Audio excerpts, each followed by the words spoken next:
आप सभी को बहुत बहुत साधुवाद और धन्यवाद। आज हमारे अनिश्चितकालीन आंदोलन का द्वितीय दिवस है और कल जो सचिव स्तर की वार्ता होने वाली थी, आलोक शुक्ला साहब बाहर चले गए, जिनके कारण वो वार्ता स्थगित कर दी गई और बातचीत का सिलसिला तो चलता रहेगा। हमारा दौड़ सचिव स्तर पर नहीं है, हमारा दौड़ मुख्यमंत्री स्तर पर है, इसलिए उन बातों पर ज्यादा प्रसन्न होने की आवश्यकता भी नहीं, क्योंकि सचिव स्तर पर अनौपचारिक रूप से जब चाहो तब वार्ताएं हो सकती, लेकिन हमारा जो लक्ष्य है कि मुख्यमंत्री जो वादा या जो आश्वासन हमको दिया था पिछले साल के आंदोलन में, यहाँ उपस्थित साझा के और हमारे स्कूल के जनप्रतिनिधिगण के साथ साथ जो पालकगण हैं, उनके मन में भी यही आता है कि ये गुरुजी लोग हर साल आंदोलन कर देते हैं।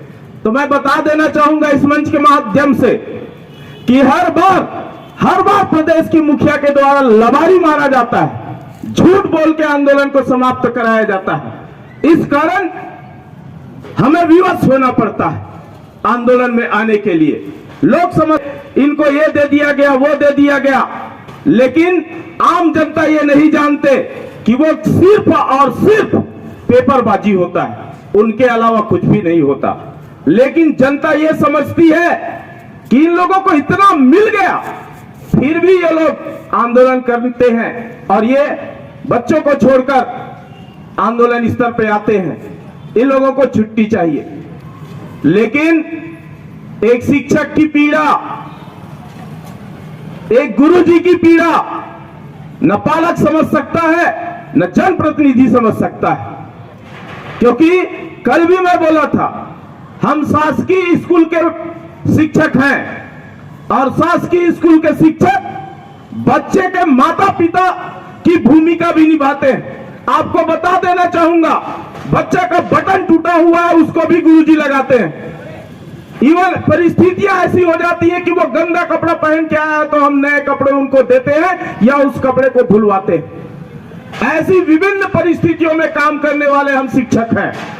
हम आंदोलनकारी नहीं हैं और आंदोलनकारी होंगे भी, क्योंकि हम राष्ट्र निर्माता हैं। समाज को ये बताने वाले लोग हैं कि जब जब भी जुल्म होगा, जब जब भी आपके अधिकारों का हनन होगा, तब तक अपने अधिकार की रक्षा के लिए आपको आंदोलन करना होगा, संघर्ष करना होगा। यह बताने वाले गुरुजी हैं, ये शिक्षक हैं।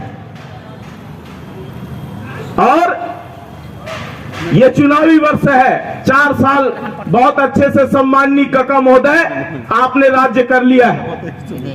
अब मैदान पे आपको भी उतरना होगा, वो दिन ज्यादा दूर नहीं है, आपको भी मैदान पे आना होगा।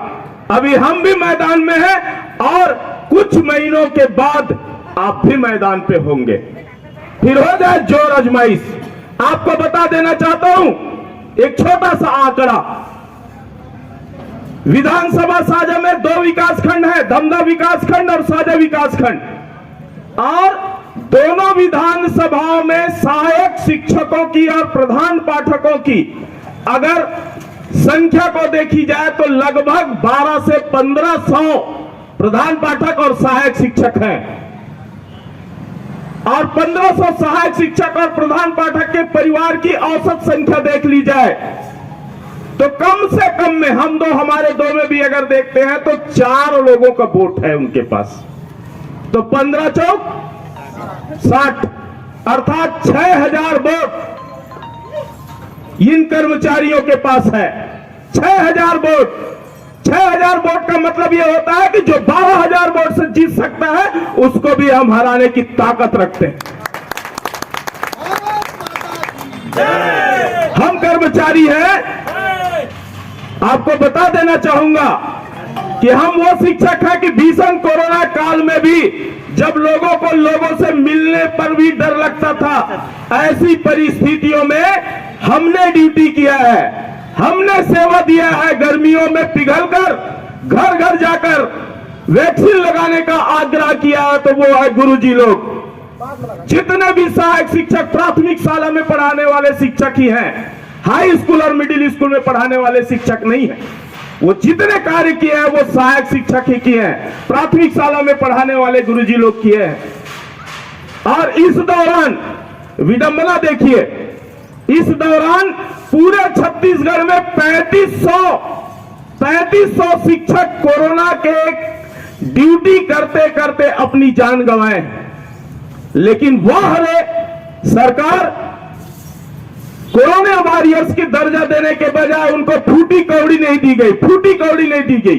कम्मा बोला गया और यह भी कहा गया कि इन लोगों को कोरोना काल में हमने पूरा वेतन दिया है। तो ऐसे बार बार बोलने वाले सम्माननीय महोदय जी को मैं बता देना चाहूंगा कि ऐसे भीषण कोरोना काल में भी आपने मुफ्त की रोटी तोड़ी है। मुख्यमंत्री जी, सम्माननीय मंत्रीजन और पूरे विधायक, पूरे नेता मुफ्त की रोटी तोड़े हो। आप किसी भी जगह पे आपने दौरा नहीं किया, लेकिन आपको पूरी सुविधा मिला, आपका वेतन मिला, आपका भत्ता मिला, हर प्रकार की चीजें आपको मिला है।